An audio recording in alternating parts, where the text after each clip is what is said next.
والصلاة والسلام على سيد المرسلين اما بعد اعوذ باللہ من الشیطان الرجیم بسم اللہ الرحمن الرحیم الصلاة والسلام علیک یا رسول اللہ السلام علیکم یا رسول وعلی اللہ آلک واصحابک یا حبیب اللہ وعلی آلک واصحابک یا حبیب اللہ۔ آج انشاءاللہ ہم سورہ ہود کی آیت نمبر 75 76 اور 77 کا ترجمہ و تفسیر پڑھنے سننے کی سعادت حاصل کریں گے۔ اعوذ باللہ من الشیطان الرجیم بسم اللہ الرحمن الرحیم ان ابراہیم لحلیم اواہ منیب۔ ترجمہ کنز العرفان، بے شک ابراہیم بڑے تحمل والا، بہت آہیں بھرنے والا اور رجوع کرنے والا ہے۔ اس آیت کریمہ کے اندر اللہ تبارک و تعالیٰ کی طرف سے حضرت ابراہیم علیہ السلام کی بہت حمد و تعریف کی گئی۔ جب آپ علیہ السلام کو یہ معلوم ہوا کہ فرشتے حضرت لوط علیہ السلام کی قوم کو ہلاک کرنے کے لیے آئے ہیں تو آپ کو بہت زیادہ رنج اور آپ اللہ تبارک و تعالیٰ سے بہت زیادہ ڈرے۔ اس لیے اللہ تبارک و تعالیٰ نے آپ کی صفت میں ارشاد فرمایا کہ بے شک ابراہیم بڑے تحمل والا اور بہت زیادہ آہیں بھرنے والا اور اپنے رب سے ڈرنے والا ہے۔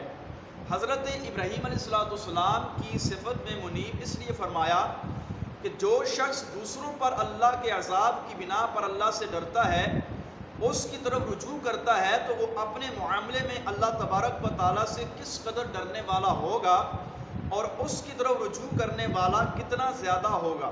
سبحان اللہ، کتنی پیاری صفات ہیں جن سے حضرت ابراہیم علیہ السلام سے خطاب کیا گیا۔ یعنی جب لوط علیہ السلام کی قوم پر آپ نے عذاب کی بات سنی تو آپ علیہ السلام اللہ تبارک و تعالیٰ کے خوف سے بہت زیادہ ڈرے، تو اس وجہ سے فرمایا کہ ابراہیم بڑے تحمل والا، بہت آہیں بھرنے والا اور رجوع کرنے والا ہے۔ یا ابراہیم اعرض عن ھذا انہ قد جاء امر ربک وانہم آتیہم عذاب غیر مردود۔ اور ہم نے فرمایا اے ابراہیم اس بات سے کنارہ کشی کر لیجئے، بے شک تیرے رب کا حکم آ چکا اور بے شک ان پر ایسا عذاب آنے والا ہے جو کبھی بھی نہیں پھیرا جائے گا۔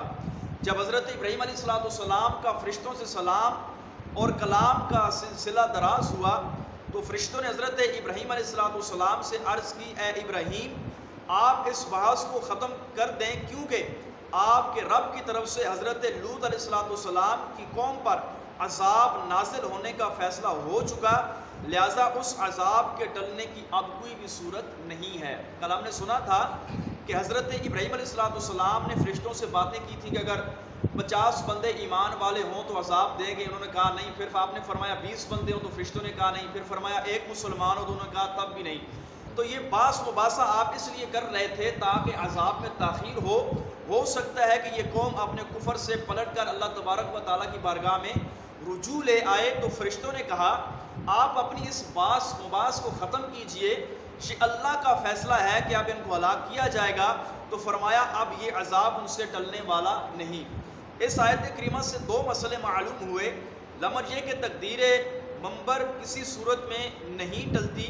انبیاء کرام کی اللہ تبارک و تعالیٰ کی بارگاہ میں وہ عزت ہے کہ رب تبارک و تعالیٰ ان کی تقدیر کے خلاف، ان کو تقدیر کے خلاف دعا کرنے سے روکتا ہے تاکہ ان کی زبان کہیں خالی نہ چلی جائے۔ پھر نبی کی دعا ہو اللہ کی بارگاہ میں قبول نہ ہو، یہ ہو نہیں سکتا۔ تو فرمایا تقدیر کے خلاف دعا کرنے سے اللہ تبارک و تعالیٰ انبیاء کو روکتا ہے کہ کہیں ان کی زبان خالی نہ چلی جائے۔ وَلَمَّا جَاءَتْ رُسُلُنَا لُوطًا سِیءَ بِهِمْ وَضَاقَ بِهِمْ ذَرْعًا وَقَالَ هَٰذَا يَوْمٌ عَسِیرٌ۔ اور جب لوط کے پاس ہمارے فرشتے آئے تو ان کی وجہ سے لوط غمگین ہوا اور ان کے سبب اس کا دل تنگ ہوا اور کہنے لگا یہ بڑا سخت دن ہے۔ جب حضرت ابراہیم علیہ السلام کے پاس سے ہو کر فرشتے خوبصورت لڑکوں کی شکل میں حضرت لوط علیہ السلام کے پاس آئے اور حضرت لوط نے جب ان کی حیت حسن و جمال دیکھا تو قوم کی خباثت اور بد عملی کا خیال کر کے آپ علیہ السلام ان خوبصورت لڑکوں کی وجہ سے غمگین ہوئے اور ان کا دل تنگ ہوا، کیونکہ ایک تو وہ مہمان تھے، دوسرے وہ انتہائی خوبصورت تھے، اس لیے ان کے بارے میں آپ علیہ السلام اپنی قوم کی طرف سے خوف زدہ ہوئے اور فرمانے لگے کہ بڑا سختی کا دن ہے، کہ میری قوم تو جتنے بھی لڑکے ہیں ان کے ساتھ انہوں نے بدفعلی کی ہے، تو کہیں آپ علیہ الصلوۃ والسلام کو یہ خوف ہوا کہ میرے مہمانوں کے ساتھ بھی ایسا کام نہ کر دیں، تو آپ نے فرمایا آج کا دن بڑی سختی کا دن ہے۔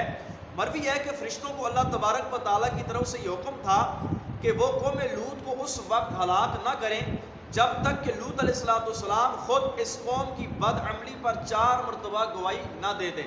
چنانچہ جب یہ فرشتے حضرت لوط علیہ السلام سے ملے تو آپ نے ان سے فرمایا کیا تمہیں معلوم ہے کہ اس بستی والوں کا حال کیا ہے؟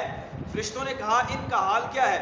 حضرت لوط علیہ السلام نے فرمایا میں گواہی دیتا ہوں کہ عمل کے اعتبار سے روئے زمین پر یہ بدترین بستی ہے۔ یہ بات آپ نے 4 مرتبہ ارشاد فرمائی۔